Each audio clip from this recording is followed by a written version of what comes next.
Hello दोस्तों, आज हम बात करेंगे ठंडे खाद्य पदार्थों को खाने के फ़ायदे और नुकसान क्या है।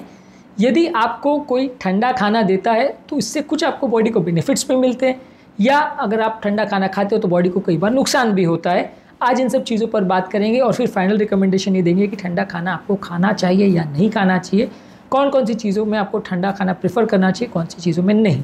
टॉपिक पर जाने से पहले जो लोग हमारे चैनल पर नए हैं उन्हें रिक्वेस्ट करूँगा कि चैनल को सब्सक्राइब करें, वीडियोस को लाइक करें, शेयर करें, फॉलो करें, कमेंट करें, पूरा देखिए।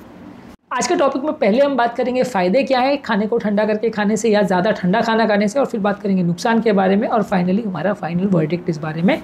टॉपिक का हर पॉइंट इंपॉर्टेंट और रेलेवेंट है, इसलिए इसे एंड तक देखिएगा। चलिए शुरू करते हैं इंपॉर्टेंट वीडियो। सबसे पहले ठंडा खाना जब आप खाते हो, खासकर अगर गर्मी के मौसम में, तो काफ़ी रिफ्रेशिंग होता है, बॉडी को एक कूलिंग सेंसेशन देता है जो कि गर्मी से आपको प्रोटेक्ट करता है। खासकर गर्म मौसम में यदि आप इसको ज़्यादा खाते हो तो आपके लिए एक रिफ्रेशिंग फूड प्रोडक्ट का काम करता है, रिफ्रेशिंग ड्रिंक का भी काम करता है। तो गर्मी के मौसम में खासकर अगर आप ठंडी चीज़ें खाते हैं तो ये फ़ायदेमंद है। इसके अलावा यदि किसी व्यक्ति को एसिडिटी वगैरह कभी अगर प्रॉब्लम है, पेट में जलन वगैरह भी हो रही है, तो वैसे केस में भी ठंडी चीज़ें आपके लिए मदद करेगी। पेट को कंपेरेटिवली ये थोड़ा शीतलता देगी या आपको कंपेरेटिवली एसिड प्रोडक्शन जो है उसको थोड़ा कम करेगी। तो वैसे लोग के लिए भी ठंडे फूड प्रोडक्ट्स अच्छे हैं। इसके अलावा ठंडे फूड प्रोडक्ट्स बॉडी का हाइड्रेशन को भी इम्प्रूव करते हैं। खासकर जो फल सब्जियां हैं इस पर पानी का कंटेंट ज़्यादा होता है, तो खासकर कुछ फल जैसे खीरा है या वाटरमेलन यानी तरबूज है, इनको ज़्यादा मात्रा में लेने से बॉडी का हाइड्रेशन भी इम्प्रूव करते हैं और ओवरऑल बॉडी के डिहाइड्रेशन की प्रॉब्लम को कम करते हैं। अगर गर्मी के टाइम पे आपको खाना अवेलेबल नहीं है, पानी अवेलेबल नहीं है, तो ये फ्रूट्स अगर आप ज़्यादा मात्रा में लेते हो तो ओवरऑल ये डिहाइड्रेशन की प्रॉब्लम को भी कम करते हैं। इसके अलावा ठंडे फूड प्रोडक्ट को कई बार बहुत ज़्यादा पकाना नहीं पड़ता है, तो आप उनको लेके कहीं पे भी जा सकते हो। चाहे कोई ठंडे फ्रूट्स वगैरह हैं या दही है या सैलड है, इनको बहुत ज़्यादा पकाने की, गर्म करने की, मसाले डालने की ज़रूरत नहीं पड़ती है, तो इनको आपको खाना ईजी पड़ता है। क्विक स्नैक्स की तरह ये कन्वीनियंट काफ़ी होते हैं। तो आप अलग अलग तरह के ठंडे फूड प्रोडक्ट्स जो ठंडे में अच्छे लगते हैं उनको आप लेके जा सकते हो। अब कई फूड प्रोडक्ट्स ऐसे हैं जो गर्म किए बिना अच्छे नहीं लगते, तो उसमें बड़ा दिक्कत होता है आपको कि बाहर आप कहीं पे भी लेके जा रहे हो, कहीं पार्टी पे, पिकनिक में लेके जा रहे हो जहाँ गर्म करने की फैसिलिटी नहीं है, तो वहाँ आपके लिए दिक्कत हो जाती है कि आपको वो फूड प्रोडक्ट खाना नहीं सकते और वो टेस्टलेस जैसे हो जाते हैं। तो ठंडे फूड प्रोडक्ट्स या ऐसे फूड प्रोडक्ट्स जो ठंडे में भी अच्छे लगते हैं वो आपके लिए कन्वीनियंट होते हैं। हाँ, लेकिन ये फूड प्रोडक्ट्स को भी अगर बहुत ज़्यादा ठंड की ज़रूरत है, जैसे आइसक्रीम्स वगैरह, तो वो इनकन्वीनियंट हो जाते हैं ले जाना।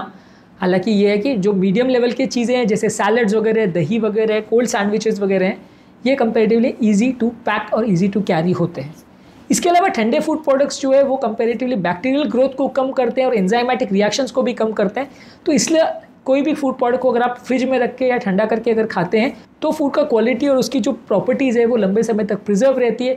फूड वेस्ट कंपेरेटिवली कम होता है, इसलिए खाद्य पदार्थों को ठंडा करके रखना अच्छा माना जाता है। ये फूड का वेस्टेज को प्रिवेंट करता है, फूड का ख़राब होने को प्रिवेंट करता है, लंबे समय तक उसे पौष्टिक और अच्छा रहने देता है।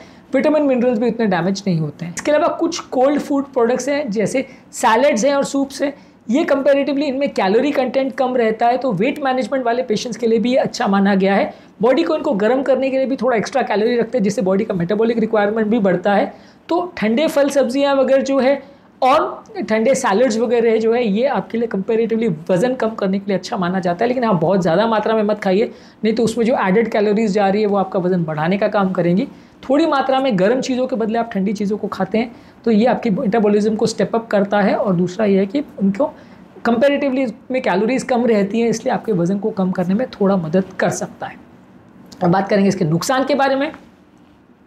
यदि बहुत ज़्यादा ठंडे फूड प्रोडक्ट्स और बेवरेजेस हम लेते हैं तो वो पेट को ख़राब कर सकते हैं, हमारे लिए डाइजेस्टिव डिस्कम्फर्ट हो सकता है, पेट में क्रैम्पिंग, इंडाइजेशन या ब्लोटिंग के सेंसेशन हो सकता है। इसलिए बहुत ज़्यादा ठंडे फूड प्रोडक्ट्स ज़्यादा मात्रा में खाना से, खासकर जो बिल्कुल आइस जितने ठंडे या आइसक्रीम है, ये आपके पेट के कई बार ब्लोटिंग या एसिडिटी की प्रॉब्लम को बढ़ा सकते हैं। इसलिए डाइजेस्टिव डिस्कम्फर्ट होने का चांस ज़्यादा है यदि आप बहुत ज़्यादा ठंडा खाना खाते हैं तो। इसके अलावा बहुत ज़्यादा ठंडी चीज़ें खाने से कई बार खाने का जो विटामिन मिनरल है वो लॉस हो जाता है। थोड़ा फ्रिज में अगर आप 3-4 डिग्री पे रखते हो तो फिर भी चलता है। जो चीज़ों को आप फ्रीज़ कर देते हो खासकर लंबे समय तक, उसमें विटामिन मिनरल्स और जो न्यूट्रिएंट्स हैं वो चले जाते हैं, जिसकी वजह से लंबे समय तक वो रखने से वो खाना एक तरह से वेस्ट हो जाता है और उसमें जो पौष्टिकता मिलनी चाहिए, फ़ायदा मिलना चाहिए, वो चला जाता है। बहुत ज़्यादा ठंडा खाने से आपके दांतों में सेंसिटिविटी हो सकती है, दांतों के इनामिल के लेयर डैमेज हो सकती है।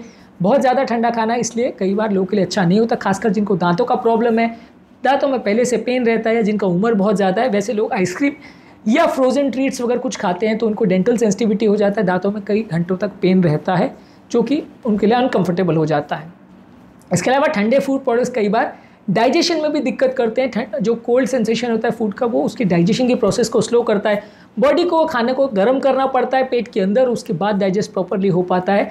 इसलिए ये खाद्य पदार्थों को पचाना मुश्किल होता है। जिन लोगों को अपच का या इंडाइजेशन का प्रॉब्लम है वो बढ़ सकता है, गैस्ट्रोइंटेस्टाइनल प्रॉब्लम बढ़ सकते हैं, पेट में दर्द होना, ब्लोटिंग का प्रॉब्लम होना, इंडाइजेशन का प्रॉब्लम होना बढ़ सकता है।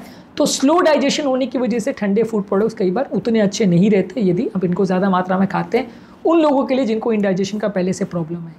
इसके अलावा लास्ट इंपॉर्टेंट चीज़ जिस पर बात करेंगे कि ठंडे फूड प्रोडक्ट्स कई बार आपकी भूख कंपैरेटिवली कम मिटाते हैं, इसलिए ज़्यादा खाए जाते हैं।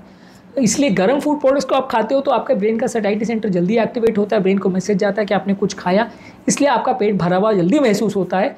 ठंडे फूड प्रोडक्ट्स कई बार उस चीज़ को एक्टिवेट नहीं कर पाते, डाइजेशन उनका बहुत ज़्यादा स्लो होता है, इस वजह से कई बार आपको खाने से उसको सेटिस्फैक्शन उतना नहीं मिलता, ज़्यादा मात्रा में खाए जाते हैं, जिसकी वजह से एडिशनल स्नैक्स में एडिशनल कैलोरी जाती है और आपका वज़न बढ़ता है।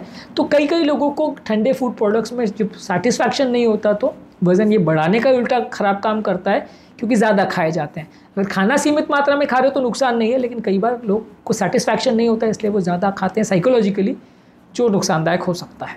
तो आज के टॉपिक में हमने बात करी ठंडे खाद्य पदार्थों को खाने के फ़ायदे क्या हैं, नुकसान क्या हैं। देखिए हमारा तो ज़्यादातर पर्सपेक्टिव ये रहता है कि बहुत ज़्यादा ठंडी और बहुत ज़्यादा गर्म चीज़ें दोनों ही नुकसानदायक है। बैलेंस्ड रखिए, जो खाद्य पदार्थ ठंडे में ज़्यादा अच्छे रहते हैं उनको ठंडा करके रखिए, जो खाद्य पदार्थ गर्म में ज़्यादा टेस्टी लगते हैं उनको गर्म करके खा सकते हैं। एक ही तरह का खाद्य पदार्थ को सबको ठंडा करके खाना या सबको गर्म करके खाना बहुत अच्छा नहीं है। कई लोगों को खासकर जिनको दांतों का प्रॉब्लम है या डाइजेशन का प्रॉब्लम है या ब्लोटिंग और क्रैम्प्स का प्रॉब्लम है उनके लिए नुकसानदायक भी हो सकता है। इसलिए जिनको इंडाइजेशन का प्रॉब्लम नहीं है वो फिर भी ले सकते हैं, और स्पेसिफिक फूड प्रोडक्ट के लिए तो ज़्यादा अच्छा है। जहाँ तक सवाल है इसका वेट कम होने का या ज़्यादा होने का, वो ज़्यादातर इस बात पर डिपेंड करेगा कि आप कितनी मात्रा में खा रहे हो। ज़्यादा खाओगे तो फिर वज़न बढ़ जाएगा। उम्मीद करूँगा कि आज के टॉपिक में कुछ नई बातें जानने को मिली होगी। जो लोग हमारे चैनल पर नए हैं उन्हें रिक्वेस्ट करूँगा कि चैनल को सब्सक्राइब करें, वीडियोज़ को लाइक करें, शेयर करें, फॉलो करें, कमेंट करें, पूरा देखें।